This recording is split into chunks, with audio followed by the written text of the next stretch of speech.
ایک پہاڑ کے دامن میں ایک گوالا رہتا تھا۔ وہیں اس نے اپنی گائے پال رکھی تھی۔ دن بھر گائے ادھر ادھر گھاس چرتی رہتی۔ گوالا شام سے ذرا پہلے دودھ دوہتا تھا اور اس میں بہت سا پانی ملا دیتا۔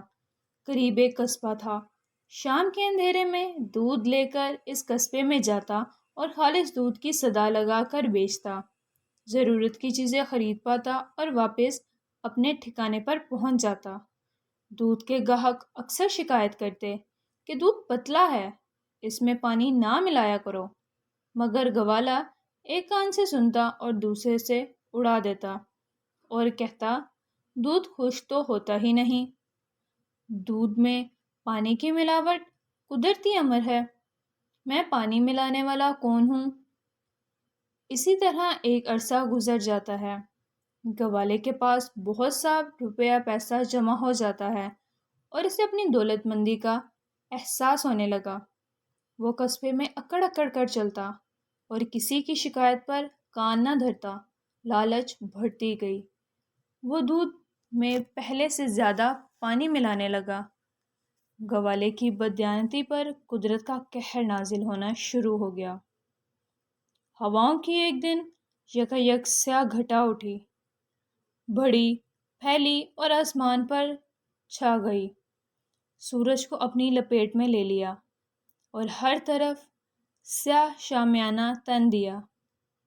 گوالا بہت خوش ہوا کہ اب بارش برسے گی، گھاس اگے گی، گائے گھاس کھائے گی اور زیادہ دودھ دے گی، بس وارے نیارے ہو جائیں گے۔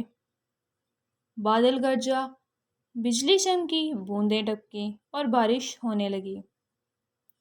اولے پڑنے لگے اور ہر طرف پانی ہی پانی ہو گیا۔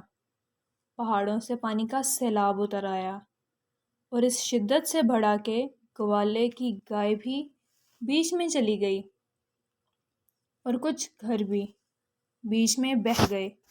اب گوالے کے پاس نہ گائے تھی اور نہ نقدی۔ پریشان تھا اور گھبراہٹ میں ہر شخص سے کہتا تھا کہ میں نے ایسا سیلاب نہ کبھی دیکھا تھا اور نہ سنا تھا، معلوم نہیں اتنا پانی کہاں سے آ گیا۔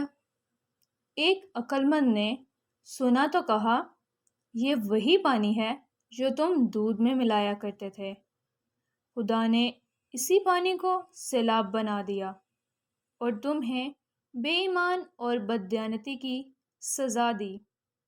نتیجہ، بددیانت اور بے ایمان کو سزا کے لیے تیار ہو جانا چاہیے۔ Thanks for watching, like, share and subscribe my channel.